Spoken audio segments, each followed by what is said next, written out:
자, 사랑하는 성도님들, 한 주간도 모두 평안하셨습니까? 네. 아멘.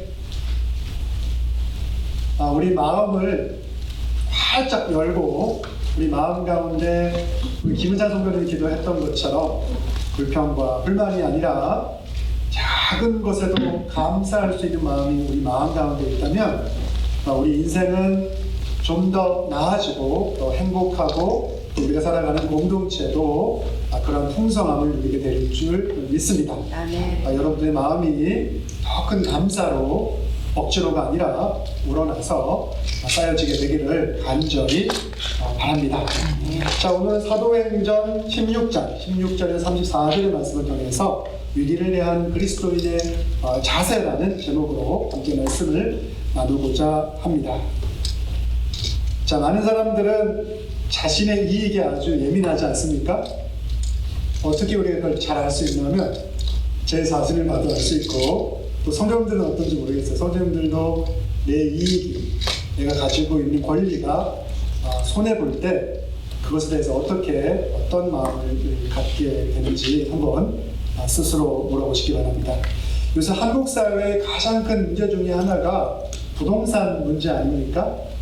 집값이 많은 사람들은 올라가길 바라죠. 왜냐하면 한국에서는 재산 불릴 수 있는 방법이 부동산을 사는 것만큼 쉽지 않았기 때문에, 그것만큼 쉬운 방법이 없기 때문에 많은 사람들이 돈을 빌려서 대출을 받아서 부동산을 사는 경우들이 많이 있죠. 그러다 보니까 집값에 예민할 수밖에 없어요. 그러니까 집값이 올라가기를 바라는데, 또 한편으로 집을 사려고 하는 사람들은 집값이 너무 올라가면 자기가 집을 살 수 없기 때문에 그것이 부담이 되고 그것이 힘들어서 또 컴플레인이 되게 되는 그런 상황들을 우리는 반복적으로 보게 됩니다. 아무튼 간에 우리는 내가 자그마한 것이라도 손해보는 것들, 내가 가져야 되는 것, 내 권리가 손해보는 것들, 그로 인해서 경제적인 손해가 발생하게 되면 우리는 굉장히 화가 나고 분노할 수밖에 없죠. 사실 자유롭기가 너무나도 어려운 문제이기도 합니다. 자, 오늘 본문에도 이 경제적 손해를 본 이 여종의 주인과 그 이 일 때문에 감옥에 가게 된 이 사도 바울의 일행이 나오게 되는 것을 확인할 수가 있습니다. 자, 그런데 우리가 어려움을 누구나 다 가질 수가 있죠. 저도 그렇고 성도님들도 어려움을 우리가 경험할 수가 있죠. 그런데 그 어려움 속에서 어려움을 대하는 사람들의 태도는 다 다르다고 할 수가 있어요. 다 같지가 않아요. 어떤 사람은 어려움에 낭망에서 쓰러지는 경우도 있고, 그래서 자포자기하는 경우도 있지만, 어려움을 통해서 많은 것을 깨닫고 그것이 교훈이 되고, 또 그 안에서 믿음을 통해서 그 어려움을 극복함으로 더 풍성한 것을, 더 우리 삶 가운데 가치 있고 의미 있는 것이 무엇인지를 발견하게 되는 그러한 인생을 살아가는 이들도 있습니다. 여러분들도 저도 인생을 살면서 그러한 어려움이 우리에게 닥쳤을 때 그것을 대하는 우리의 태도를 통해서 어떠한 열매를 지금까지 맺어오고 있는지, 그것에 대해서 깊게 생각하는 시간이 되기를 바랍니다. 자, 그래서 오늘 본문에도 어려움이 찾아오는데 어려움을 대하는 그 태도는 다른 사람들이 나오게 되는 것을 확인할 수가 있는데, 우리는 이 어려움을 잘 대하는 것을 통해서, 그리고 그것을 통해서 우리 인생의 많은 교훈들을, 특별히 오늘 본문을 통해서 우리는 얻을 수 있습니다. 자, 오늘 본문은 사도 바울 일행이 2차 선교 사역을 하는 과정 가운데 일어났던 일들을 기록하고 있는 말씀입니다. 특별히 빌립보라는 그리스도에 있는 한 지역인데, 그곳에 이르렀을 때 그곳에서 사도 바울의 일행들이 경험했던 사건을 바탕으로 하고 있는 본문이라고 할 수가 있습니다.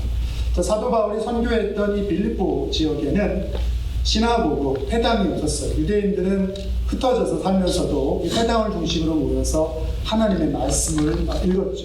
그리고 거기서 기도하고 또 그들의 신앙과 정체성을 지켜 나갔습니다. 그래서 이 빌립보에도 그런 회당이 있으면 그 회당을 중심으로 먼저 유대인들에게 하나님의 복음을 전하고 이방인들에게 하나님의 복음을 전했다는 것이 이 사도 바울의 선교의 방법이라고 할 수 있었는데, 이 빌립보에는 유대 회당이 없었기 때문에 다이렉트로 이방인들에게 하나님의 복음을 전할 수밖에 없었습니다. 그리고 그들이 기도를 해야 되는데 기도를 하기 위한 기도처를 찾아야 되는 그러한 필요성도 바울의 일행들에게는 있었습니다.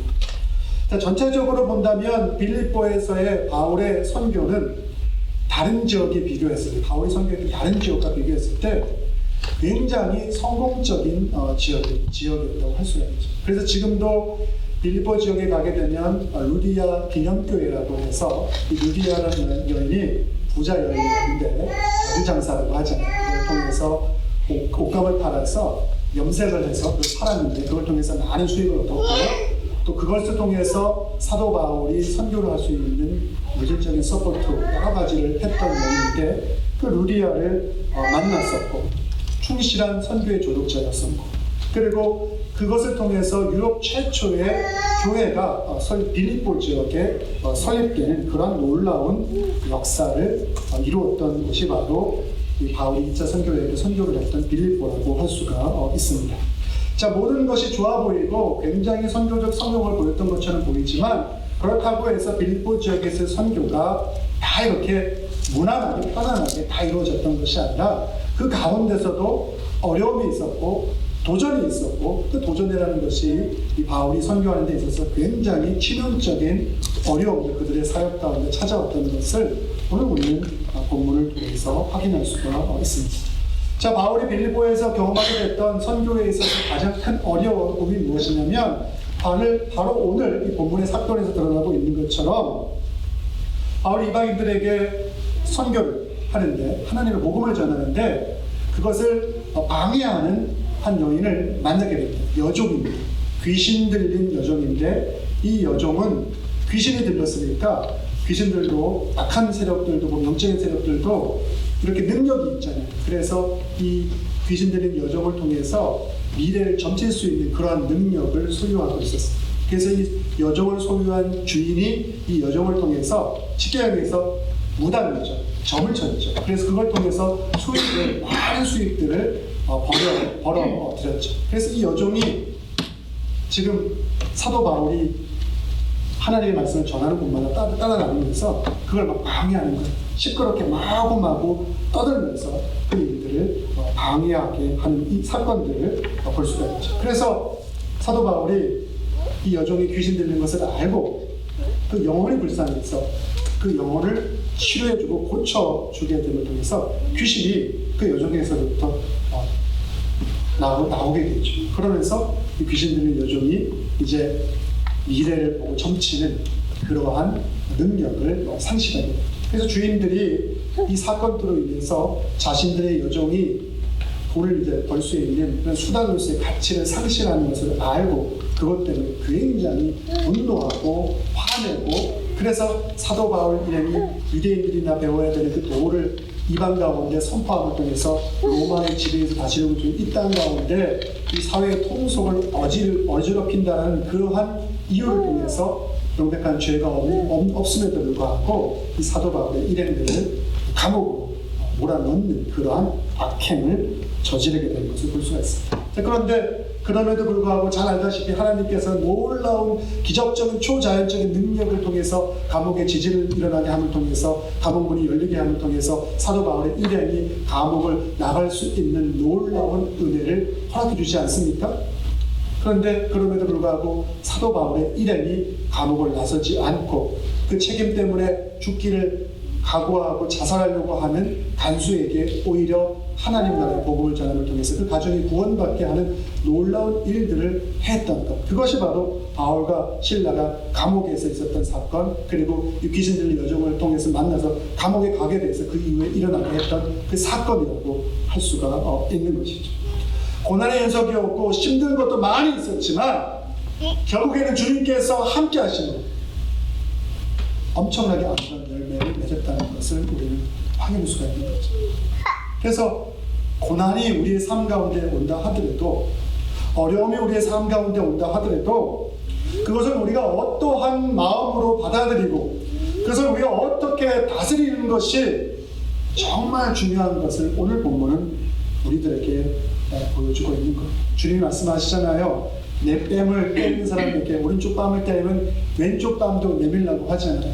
그게 무슨 말입니까? 성경에는 눈에는 눈, 이에는 이라는 말도 있으니까 내 눈에 해코지를 하고 내 귀에 해코지를 하고 하면 그걸 그대로 갚아야 되는 게 아닙니까? 라고 누군가는 말할 수 있을지도 모릅니다. 하지만 주님께서는 말씀하시죠.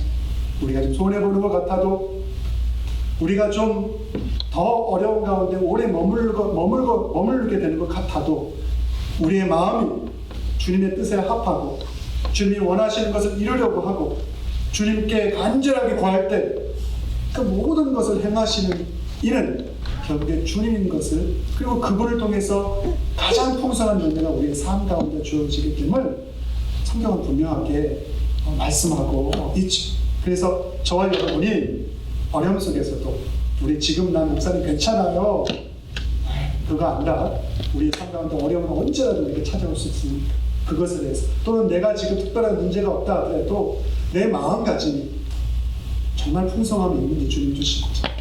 아니면 내 마음가짐이 세상적인 것을 많은 것을 소유하고 가지고 있다고 이야기할지 몰라도 우리의 마음가짐은 넉넉하지 못하고 옹졸하여서 우리 김은찬 성도님이 아까 기도했던 것처럼 감사의 마음보다 오히려 불평하고 불만하고 그리고 다른 사람보다 내가 나은 사람이기 때문에 다른 사람을 정죄하고자 하는 그러한 생각들로 우리는 살아가는 것은 아닌지 우리는 이것을 한번 돌이켜볼 수 있어야 할 것입니다.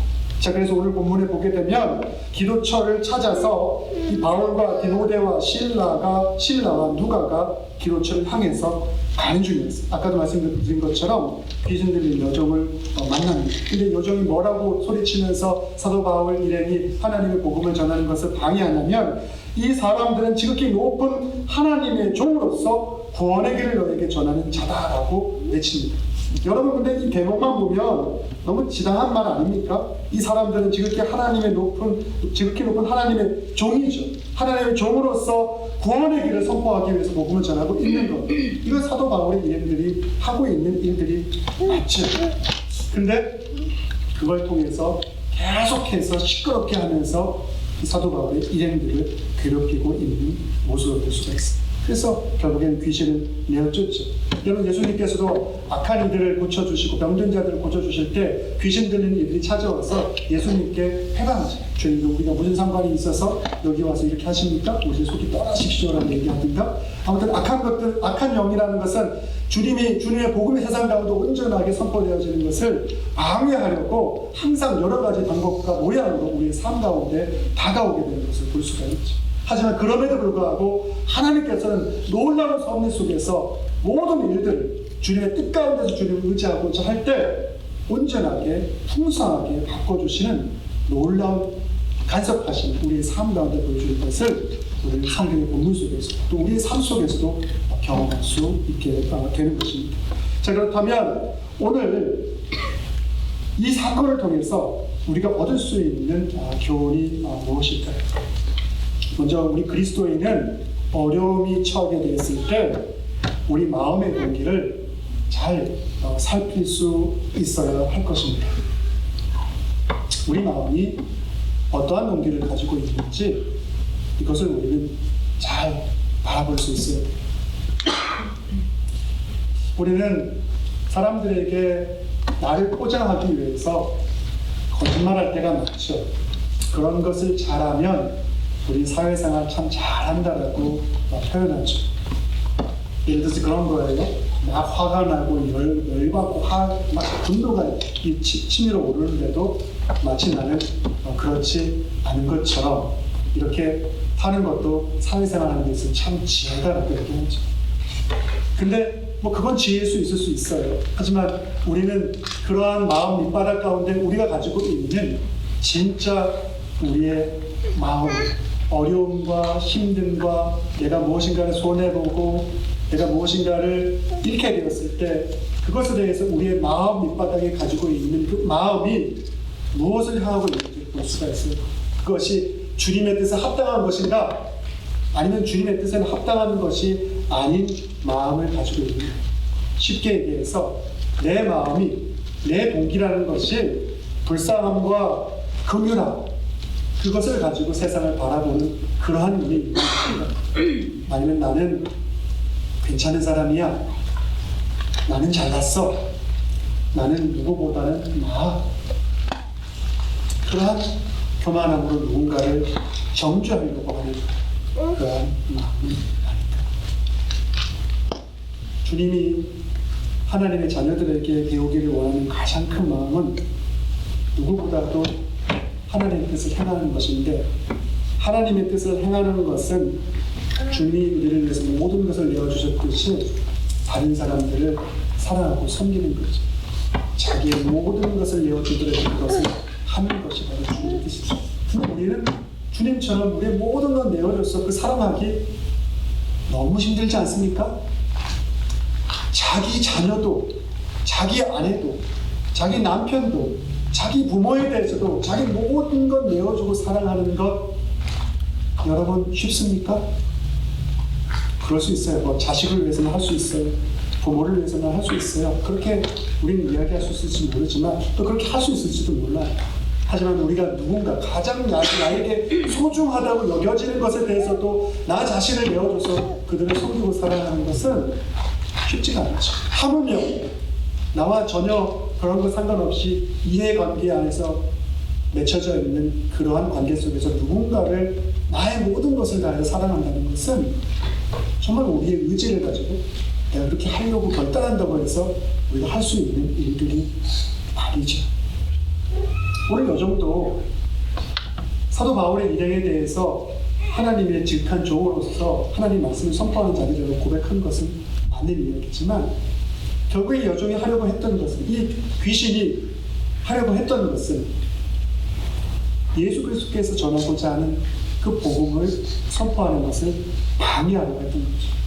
또 더 나아가서 그 여종의 주인들이 자신들의 경제적인 손해 때문에 분노하고 화나는 것을 표출한 방법은 유대의 풍속을 전하는 것이 이 그리스 로마의 통치를 받는 그것에 합당하지 않으므로 이들을 감옥에 가야 된다라고 이야기하는 그들의 마음과 일맥상통 다 있는 것을 우리는 볼 수가 있죠. 그럼에도 불구하고 주님은 그 모든 것들을 온전한 방향으로 바꿔놓는 것을 우리는 성경을 통해서 볼 수가 있죠. 왜냐하면 바울하고 실라가 그들의 마음이, 그들의 동기가 주님의 뜻을 이루고자 하는데 모든 포커스가 맞춰져 있었기 때문입니다. 근데 그 마음이라는 것은 무엇이냐면 영혼을 구원하는 거고, 이웃을 사랑하는 거고, 이웃을 섬기는 거죠. 여기에 그들의 마음에 가장 중요한 우선순위가 놓여져 있었던 것이죠. 여러분, 지난 9월 11일, 여러분 잘 알고 있는 9.11 사태 20주년이 일어난 날이었죠. 근데 제가 한국신문에서 어떤 기사를 보니까 그 9.11 사태를 기억하는 어떤 교포의 이야기가 뉴욕에서, 여러분 그 신문 기사를 보셨는지 모르겠지만 그로서리를 운영하는 분이셨는데, 그 세계무역센터에서 0.5마일, 한 800m 정도 떨어진 곳에서 상점을 경영하는 분이셨어요.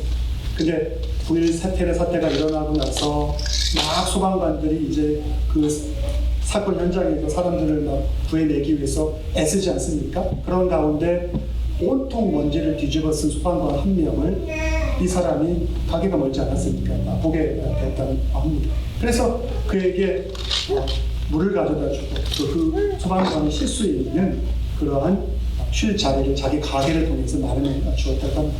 그래서 그 월드 무역센터 인근에 가게가 많지 않았고 딱 2개 정도의 가게가 있었는데 자신의 가게 그 가게 중에 하나였었고, 또 그늘이 좀 있는 가게였기 때문에 땡볕에서 일을 하는 소방관들이 쉬기에는 아주 최적의 장소였어요. 그 이후로 소방관들이 다 거기가 하나의 쉼터가 되게 되었다고 합니다. 그래서 그들을 위해서 자기 가게에 있는 그 물품들을 내어주었다고 하죠. 그 물품이 대략 한 3만 불 정도 되는 물품들을 공짜로 나누어 주었다고 합니다. 그것이 나중에 입소문이 나서 주변에 그를 도와주는 사람들이 많이 있었고, 나중에 지금 20년이 지난 그 후에도 소방관들도 그렇고 그때 당시에 그 고마움을 잊지 않는 사람들이 찾아와서 함께 그 고마움에 대해서 이야기했다라고 하는 그러한 신문 기사를 본 기억이 납니다. 근데 그 소방관을 향한 마음이 무엇이었습니까? 먼지를 뒤집어 쓴 그 소방관을 봤을 때 안쓰러운 마음, 뭔가 도와주고 싶어 하는 마음, 그 마음이 있었기 때문에 그러한 도움의 손길을 내밀 수가 있었던 거죠. 여러분, 그 마음, 그것이 우리들에게 소중한 거죠. 에법스 교회에 교회를 너무 사랑하는 노숙자들이 있습니다. 그 중에 저도 가끔씩 제가 지갑에 돈이 있을 때 돈을 드리는 분이 계시죠. 제가 막 홈리스들 보면 돈을 안 주는 습관이 생긴 이유가 미국에 와서 있었는데, 그 이유는 한국에 있을 때 저는 그런 마음이 있었어요. 야, 어려운 사람은 도와줘야지. 그래서 저는 제 지갑에 돈이 있었으면 어려운 사람들한테 이유 묻지 않고 많이 도와줬던 그런 기억이 있어요. 그랬더니까 그게 소문이 나서 막 찾아와요. 그러면서 저한테 거짓말로 사기를 치고, 그래서 제가 한 번은 꽤 많은 돈을 일부러 속아 준 거죠. 준 적도 있죠. 근데 나중에 지난 거 보니까, 야, 이게 과연 좋은 건가? 저 사람들이 내가 준 거를 이걸 가지고 정말 먹을 것이나 필요한 걸 쓰지 않고 뭐 엠버리를 한다거나 나쁜 데서 쓰면 이게 안 좋은 건 아닌가?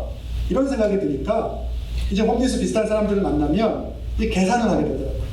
그래서 도와주는 것에 끝나는 게 아니라 그 넥스트 타임까지 생각하게 되더라고요. 그러니까 잘 안 도와주게 돼요. 저도 이거 돈 주면 음식 사 먹는 게 아니라 알코올 사 먹을 거야. 아니면 저 가지고 마리아나 사서 피우겠지? 그런 생각 드니까 자꾸 안 도와주게 되는 마음이 생기죠.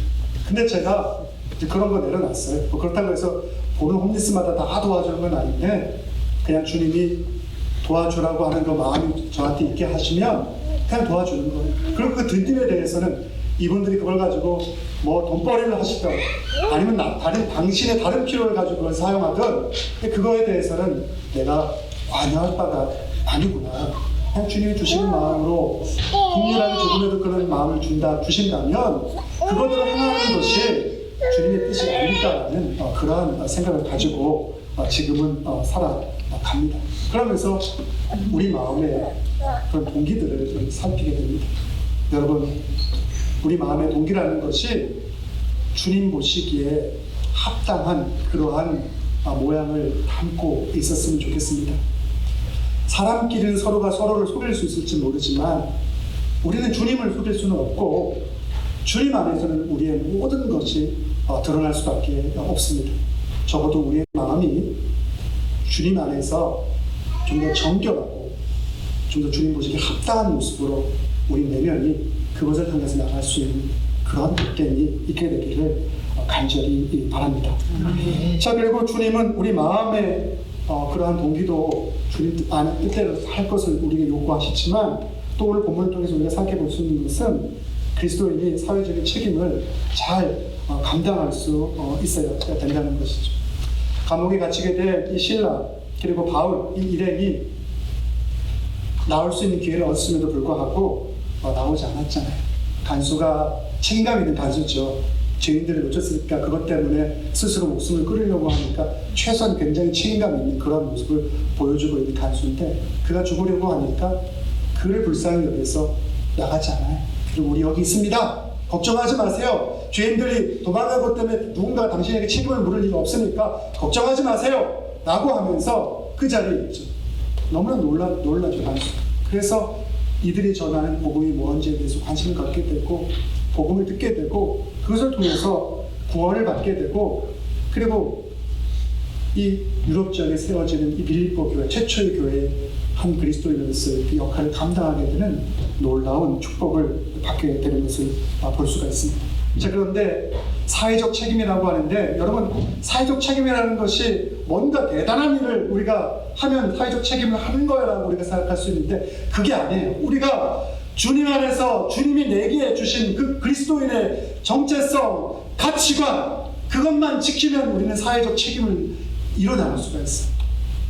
내가 사회적 책임이니까 뭔가를 해야 돼 라고 하는 것이 아니라, 나와 주님 안에서의 관계 안에서 주님이 내게 허락하신 우리의 정체성만 제대로 지키면 사회적 책임은 우리가 이뤄나갈 수 있는 그러한 모습으로 살아갈 수가 있죠. 그게 뭐냐면, 바울과 실라가 그걸 잘했잖아요. 참된 생명이신 예수 그리스도의 이름에 능력이 있음을 알고 그걸 선포했어요. 여러분, 우리는 예수 그리스도의 이름에 능력이 있음을 믿습니까? 하지만 우리는 예수님의 이름보다는 다른 것을 더 의지하려고 할 때가 많지 않습니까? 돈이나 권력이나 다른 세상, 우리 눈에 보여지는 것들을 의지하려고 할 때가 많죠. 근데 사도 바울, 신라, 그들은 그러지 않았어요. 예수 그리스도 이름에 능력이 있고 그 이름을 선포하게 되고 그분이 살아계시고 자신의 모든 삶을 통해서 우리를 위해서 희생하시고 돌아가신 그 사랑의 가치에 우리는 손들고, 그래서 그 사역 가운데 함께 동참하기로 결심함으로 그리스도인이 되었고 복음의 전도자가 되었다라는 그 생각에 그들은 변화를 갖지 않고 거기에 자신의 정체성과 소망과 자신의 삶의 목적을 두고 살았던 것을 우리는 볼 수가 있죠. 그래서 우리는 이게 흐트러지지 않으면 우리의 신앙이 흔들리지 않는 거예요. 이게 흐트러져 버리면 우리의 신앙은 흔들릴 수밖에 없는 거죠. 오늘 본문에도 보면 얼마나 많은 사람들이 이 물질, 권력, 힘에 그 이익에 자신의 마음들을 흐트러버리고 무너져버리는 것을 우리가 볼 수 있지 않습니까? 근데 아니라는 거예요. 예수 그리스도께서 주신 예수 그리스도 이름의 능력과 참된 생명이신 그분을 의지하는 것만이 우리 삶 가운데 가장 귀한 축복임을 철저 사도 바울과 신라 그들의 마음 가운데서 그것을 변하게 하지 않았어요. 저 여러분의 마음 가운데도 흔들리지 않는 이러한 신앙 정체성이 있게 되기를 간절히 바랍니다. 날마다 어려움이 우리를 찾아올 수 있습니다. 우리는 무엇을 의지하려고 합니까? 예수 그리스도의 능력과 생명이신 예수 그리스도입니까? 아니면 다른 무엇을 우리는 의지하려고 하는 유혹이 있습니까? 인생의 고난은 어찌 보면 당연한 것일지도 모릅니다. 그리고 우리가 그렇게 바라고 기대하는 행복이라는 것은 오히려 고난에 비하면 더 일시적인 것일 줄 모릅니다. 그래도 우리는 주님이 계시기에 고난이 오고 어려움이 온다 할지라도 그 고난을 맞설 용기가 필요하고 또 주님께서 그것을 맞설 수 있게 도와주실 것입니다. 그래서 어려움이 온다고 해서 쉽게 흥분하고 쉽게 화내고 그것 때문에 우리의 감정이 휩싸이게 되는 그러한 어리석은 인생들 되지 말고 주님께서 우리들에게 말씀해주고 있는 것이죠. 우리가 어려움이 찾아왔을 때 우리 마음 깊숙이에 있는 이 우리의 삶의 동기와 그리고 주님이 내게 주신 그 은혜 안에서 내가 살고자 하는 우리의 정체성이 흔들리지 않게 된다는 거예요. 여러분, 우리는 지금 고난 때문에 너무나 힘들고 너무나 낭만되어 있고 그리고 그것을 어떻게 이겨내야 될지 답답하고 어려울지라도 결국에 주님께서 그 모든 것을 이루어 주시는 오늘 성경은 우리들에게 말씀해주고 있는 겁니다. 여러분, 그것이 우리의 특권입니다. 세상 사람들이 가지지 못한 특권이 바로 이 특권입니다. 주님이 주신 사랑의 정체성을 가지고 그리고 순수한 거룩한 하나님 우리에게 허락해 주신 동기를 가지고 살아갈 수 있는 것. 여러분, 이거보다 귀한 특권이 어디 있겠습니까? 여러분, 오늘 바울과 신라 귀신들의 여종을 만나고 그로 인해서 어려움을 당했던 이 이야기는 우리들에게 어려운 가운데서 어떻게 우리가 온전하게 그냥 뜻대로 살아갈지에 대해서 큰 도전을 주고 있는 이야기를 할 수가 있습니다. 여러분, 이 이야기를 그냥 흘러버리지 마시고 정말 우리 삶 속에서, 나의 삶 속에서 이것이 어떻게 풍성함을 날마다 만들어줄 수 있는지 그것을 깊게 고민하시고 그러한 풍성함을 누리고 살아갈 수 있는 여러분 모두가 되길 바랍니다.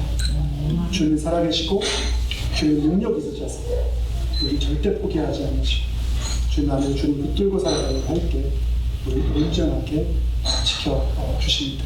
그 풍성함을 누리기를 바랍니다. 기도하겠습니다. 사랑과 은혜가 많으신 아버지 하나님, 오늘 바울과 신라 귀신 들린 여종을 만나고 그로 인해서 어려움을 처했던 그들의 이야기를 통해서 우리 삶에 신앙의 정체성과 그것을 통해서 우리가 이루고자 하는 사회적 책임과 그리고 우리 안에 가지고 있는 순수한 주님을 향한 아름다운 신앙의 모습들, 그것이 얼마나 귀한 것인지를 우리로 하여금 다시금 깊게 생각하게 하여 주셔서, 그래서 우리가 주님이 우리의 삶 속에서 이루어 주셨던 이 풍성함을 잊어버리지 말고 그것이 날마다 귀한 열매를 맺는 놀라운 축복으로 저희를 인도하여 주시옵소서. 이 모든 말씀 예수님의 이름으로 기도드렸사옵나이다. 자, 이 시간은